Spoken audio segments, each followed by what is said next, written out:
শ্ৰদ্ধাৰ ৰাইজ এতিয়া মই নিয়োগলৈকে আহোঁ যুৱক যুৱতীসকলে অপেক্ষা কৰি আছে মই এটা কৈ যাম সকলো যুৱক যুৱতীয়ে নিৰ্বাচিত যুৱক যুৱতীসকলে মনোযোগেৰে শুনিব অহা 6 তাৰিখে ৰাজ্য চৰকাৰৰ শিক্ষা বিভাগে প্ৰাথমিক শিক্ষাৰ শিক্ষক শিক্ষয়িত্ৰীসকলৰ চূড়ান্ত ফলাফল ঘোষণা কৰিব অৰ্থাৎ আজি এই ঘোষণা কৰাৰ প্ৰক্ৰিয়া সমাপ্ত হ'ব 9 তাৰিখে আকৌ এবাৰ মই কৈছো যে 9 তাৰিখে আমি প্ৰাথমিক বিদ্যালয়ৰ শিক্ষক শিক্ষয়িত্ৰীসকলক নিয়োগ পত্ৰ প্ৰদান কৰিম তাৰ পিছতে আমি নৱেম্বৰ মাহৰ ভিতৰতে পুলিচ কনিষ্টবলসকলক নিযুক্তি দিয়াৰ ব্যৱস্থা কৰিম পুলিচ কনিষ্টবলসকলক নিযুক্তি দিয়াৰ পিছদিনাখনেই আমি অন্তত আৰু 4000 আৰক্ষী পদৰ বাবে আবেদন পত্ৰও আহ্বান কৰিম অৰ্থাৎ নিযুক্তিৰ পৰম্পৰা আমি চলাই ৰাখিম যাতে অসমৰ যুৱক যুৱতী কেতিয়াও আশাহত হ'ব নালাগে এডিআৰই তৃতীয় বৰ্গ আৰু চতুৰ্থ বৰ্গ এই পৰীক্ষাৰ এটা প্ৰক্ৰিয়া আছে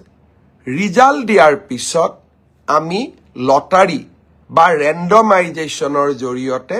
ডিপাৰ্টমেণ্টসমূহ আবলটন কৰিব লাগে ডিপাৰ্টমেণ্টসমূহ আবলটন কৰাৰ পিছত ডাইৰেক্টৰেটবিলাক আবলটন কৰিব লাগিব আৰু ডাইৰেক্টৰেটবিলাক আবলটন হোৱাৰ পিছত আমি তেওঁলোকক ইণ্ডিভিজুৱেল পোষ্টিং দিব লাগিব এই প্ৰক্ৰিয়াটোত 30টা দিনৰ প্ৰয়োজন হয় মই আগতেই কৈছো যোৱা মাহত আমি কোনেও কাম কৰিব পৰা নাছিলো মই চেষ্টা কৰিছো নৱেম্বৰৰ শেষত নহলে ডিসেম্বৰৰ প্ৰথম ভাগতে এডিআৰইৰ চতুৰ্থ আৰু তৃতীয় বৰ্গৰ আমি নিযুক্তি পত্ৰসমূহ বিতৰণ কৰিম প্ৰক্ৰিয়াটো চলি আছে প্ৰক্ৰিয়াটো চলিব দিয়ক কাৰণ এই প্ৰক্ৰিয়াটো স্বচ্ছ হোৱাৰ প্ৰয়োজনীয়তা আছে ইয়াৰ এইখিনি সময়ৰ মাজতে আমি পোষ্ট গ্ৰেজুৱেট আৰু গ্ৰেজুৱেট টিচাৰৰো নিযুক্তিৰ কাম হাতত লম আপোনালোকে দিয়া অপচন অনুসৰি আপোনালোকক যাতে আমি নিযুক্তি দিব পাৰো তাৰ বাবে শিক্ষা বিভাগে ইতিমধ্যে কাম হাতত লৈছে মই খুব সোনকালে আপোনালোকক নিযুক্তিৰ তাৰিখটো জনাম স্বাস্থ্য বিভাগৰ নিযুক্তিও এই মাহতে আমি প্ৰদান কৰিম চাহ বাগিচাৰ সমাজখনৰ বাবে আমি 3% এইবাৰ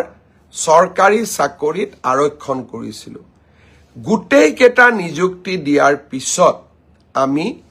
চাহ বাগিচাৰ যুৱক যুৱতীসকলক পৃথকে 3% উত্তীৰ্ণ হোৱা যুৱক যুৱতীসকলক নিযুক্তি পত্ৰ প্ৰদান কৰিম অৰ্থাৎ অহা 9 তাৰিখে আমি চাহ বাগিচাৰ যুৱক যুৱতীসকলক বাদ দি সকলোকে আমি নিযুক্তি দিম গুটেইখিনি নিযুক্তি পত্ৰ আমি একেলগ কৰি ডিসেম্বৰ বা নৱেম্বৰ মাহত সকলো চাহ বাগিচাৰ যুৱকক গুৱাহাটীলৈ মাতি আনি আমি একেলগে নিযুক্তি দিম যাতে ই সমাজখনত এটা সচেতনতাৰ সৃষ্টি কৰিব পাৰে অৰ্থাৎ মই উত্তীৰ্ণ হোৱা যুৱক যুৱতীসকলক অনুৰোধ কৰিম যে আমি নৱেম্বৰ মাহ আৰু ডিসেম্বৰ মাহৰ প্ৰথম ভাগতে আমি নিযুক্তিৰ প্ৰক্ৰিয়া সম্পূৰ্ণ কৰিম আপোনালোকে আমাক নিশ্চিতভাৱে সহযোগ কৰি